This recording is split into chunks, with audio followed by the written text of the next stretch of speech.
Assalamualaikum warahmatullahi wabarakatuh. Perkenalkan, nama saya Logi Purnomo, NIM 2223220048, Prodi Pendidikan Bahasa Arab semester 6. Di sini saya akan membuat UTS, yaitu mata kuliah Usul Fikih.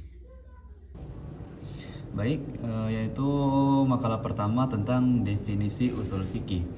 Usul fikih terdiri dari dua kata, yakni usul dan fikih. Adapun penjelasannya sebagai berikut. Yang pertama, definisi fikih. Fikih sangatlah berkaitan dengan syariah, karena fikih itu hakikatnya adalah penjelasan singkat tentang syariah. Fikih secara etimologi berarti pemahaman yang mendalam dan membutuhkan pengarahan potensial akal. Itu definisi fikih. Sekarang definisi usul. Secara etimologi, kata usul dalam bahasa Arab yaitu asal, yang berarti dari kata akar dan dasar. Itulah definisi usul fikih, dan ini yang definisi usul fikih gabungannya. Kata usul yang merupakan jamak dari kata asal secara etimologi berarti sesuatu yang dasar bagi yang lainnya. Dengan demikian dapat diartikan bahwa usul fikih itu adalah ilmu yang membawa kepada usaha merumuskan hukum syarak dan dalilnya yang terinci. Itu definisi usul fikih. Selanjutnya yaitu tentang kedudukan usul fikih. Usul fikih memiliki kedudukan yang sangat penting dalam sistem hukum Islam, karena usul fikih itu berfungsi sebagai dasar dan pedoman bagi pengambilan hukum Islam.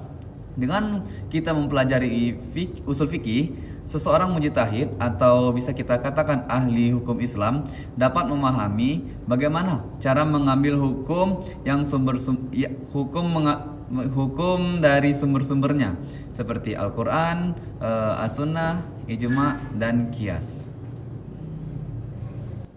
Baik, itulah materi pertama, yaitu tentang definisi usul fikih. Lanjut ke makalah yang kedua tentang sejarah perkembangan usul fikih. Yang pertama itu pada masa periode Nabi Muhammad SAW.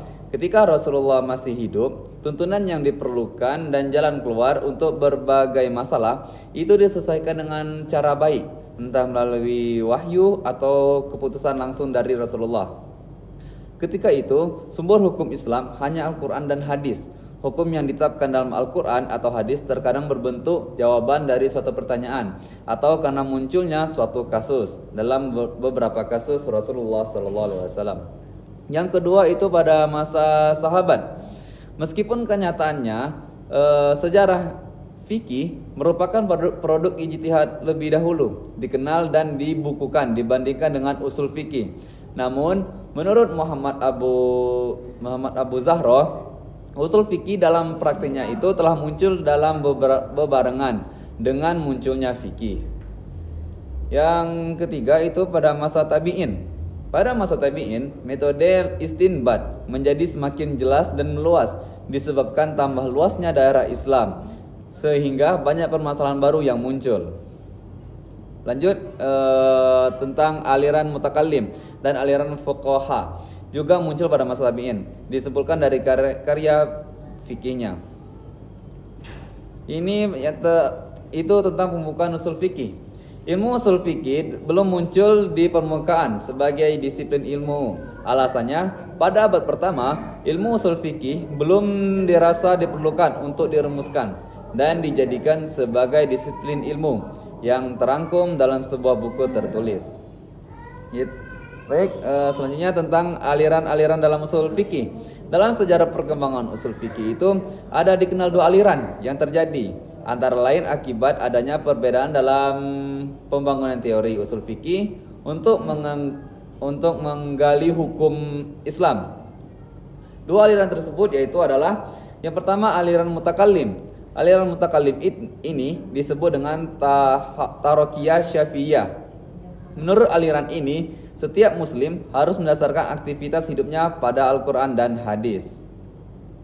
Itu aliran yang pertama. Yang kedua, aliran fuqaha. Nama lain aliran ini adalah Tariqah Hanafiyah yang dinisbahkan kepada tokoh utamanya, yaitu ulama-ulama yang bernaung di bawah mazhab Hanafi. Jadi itulah sejarah perkembangan usul fikih. melalui dari yang pertama itu masa Nabi Muhammad SAW, dari masa sahabat dan juga dari masa tabi'in dan sampai juga pembukuannya. Itulah sejarah perkembangan usul fikih. Baik, di sini saya akan melanjutkan maka tentang sumber hukum Islam yang disepakati Al-Quran sebagai sumber dasar pokok hukum Islam. Itu pertama, pengertian Al-Quran sebagai sumber hukum Islam. Secara bahasa, Al-Quran berasal dari kata al-qira'ah yang berarti membaca atau bacaan. Secara istilah, Al-Quran adalah firman Allah yang diturunkan kepada Nabi Muhammad SAW melalui perantara malaikat Jibril sebagai petunjuk bagi umat manusia, serta sebagai sumber hukum yang abadi hingga hari kiamat. Selanjutnya yaitu kehujahan atau otoritas hukum.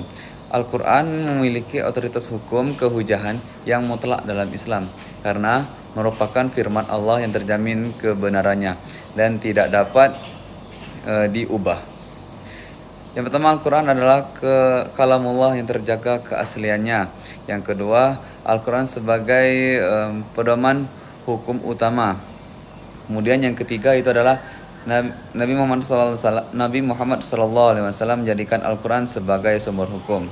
Dalam hadisnya, Rasulullah SAW bersabda yang artinya sesungguhnya sebaik-baik perkataan adalah kitabullah dan sebaik-baik petunjuk adalah petunjuk Muhammad. Hadis riwayat Muslim. Baik, untuk materi yang selanjutnya yaitu tentang hukum yang disepakati as-sunnah. Yang pertama itu adalah pengertian ilmu as-sunnah. Sunnah dalam kata bahasa Arab itu sunnatun yang bermakna kebiasaan atau biasa dilakukan. Sunnah juga diartikan sebagai jalan yang ditempuh, baik itu sifatnya mulia atau jelek. As-sunnah itu menurut istilah ahli fikih atau fuqaha ialah segala sesuatu yang sudah tetap dari Nabi SAW dan hukumnya tidak fardu dan tidak wajib, yakni hukumnya sunnah. Jadi itulah pengertian as-sunnah dari ahli fikih. Misalnya pembagian as-sunnah. Macam-macam sunnah merujuk buku karya Mushadiham yang berjudul Evolusi Konsep Sunnah. Ada 3 macam sunnah yang harus diketahui umat Islam. Yang pertama itu sunnah qauliyah, yang kedua sunnah fi'liyah, yang ketiga itu sunnah takririyah. Jadi itulah sunnah yang harus diketahui oleh agama Islam. Selanjutnya itu kehujahan as-sunnah. Para ulama sepakat mengatakan bahwa sunnah Rasul dalam bentuk ilyat, qauliyah dan takririyah merupakan sumber a'li dari sumber hukum syara dan menempati posisi kedua sesudah Al-Quran. Jadi as-sunnah ini yaitu setelah Al-Quran hukumnya. Selanjutnya materi tentang hukum yang disepakati, ijma' dan qiyas. Definisi yang pertama itu definisi ijma'. Dari segi kebahasaan, kata ijma' mengandung 2 arti. Yang pertama artinya ketetapan hati terhadap yang sesuatu.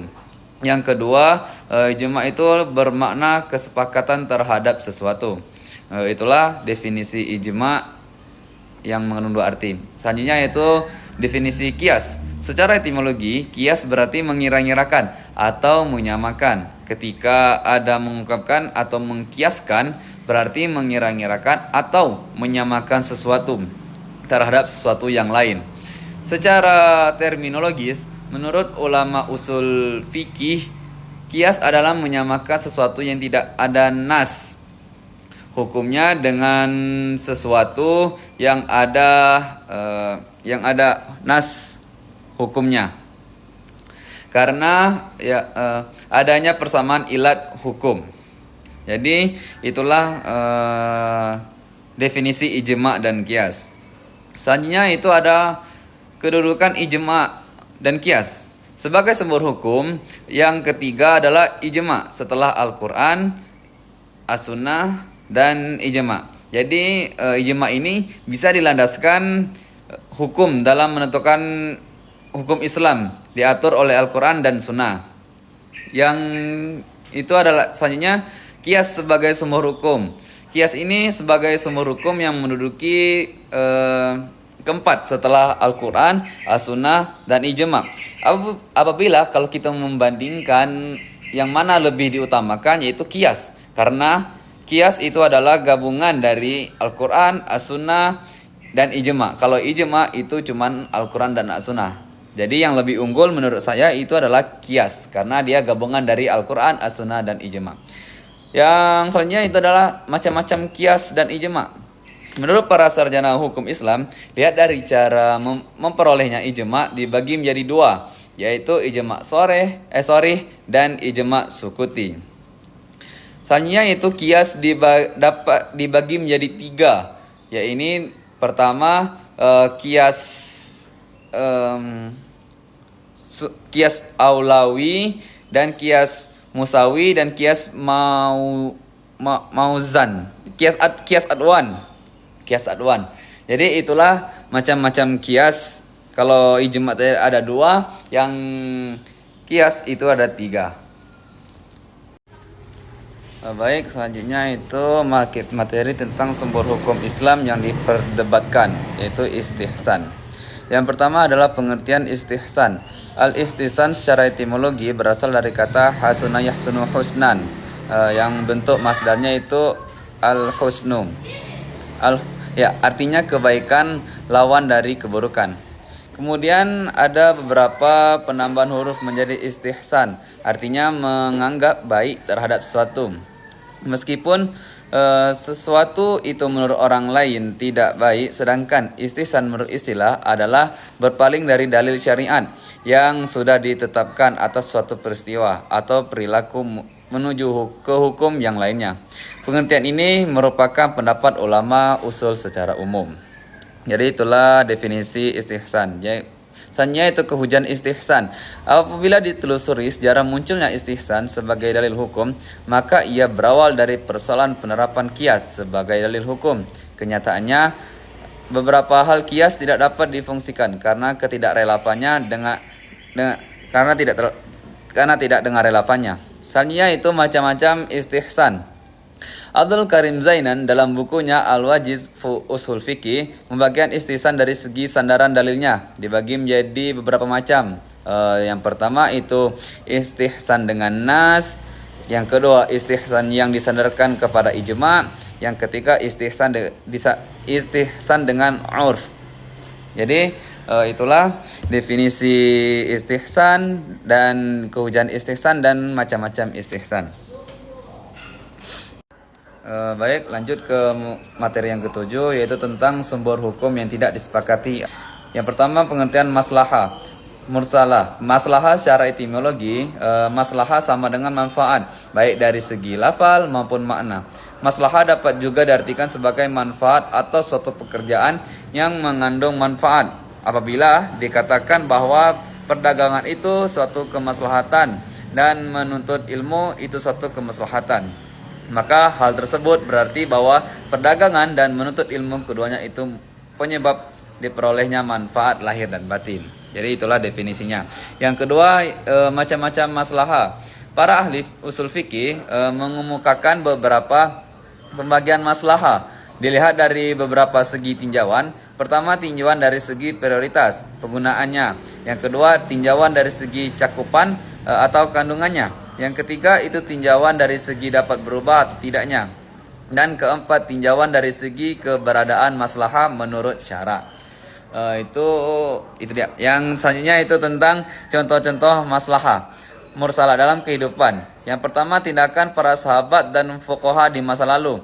Umar bin Khattab memberi saran kepada Khalifah Abu Bakar untuk menulis dan mengumpulkan Al-Quran dalam satu mushaf. Yang kedua, maslahat yang kontradiksi dengan nas. Semua contoh di atas adalah berupa hukum-hukum dan kebijakan baru yang telah dilegalisi pemerintah dan para fuqaha demi kemaslahatan umat. Namun dari kebijakan itu tidak satupun yang dianggap kontradiksi dengan nas. Al-Quran, hadis, dan ijma. Jadi itulah contoh-contoh maslahah mursalah dalam kehidupan.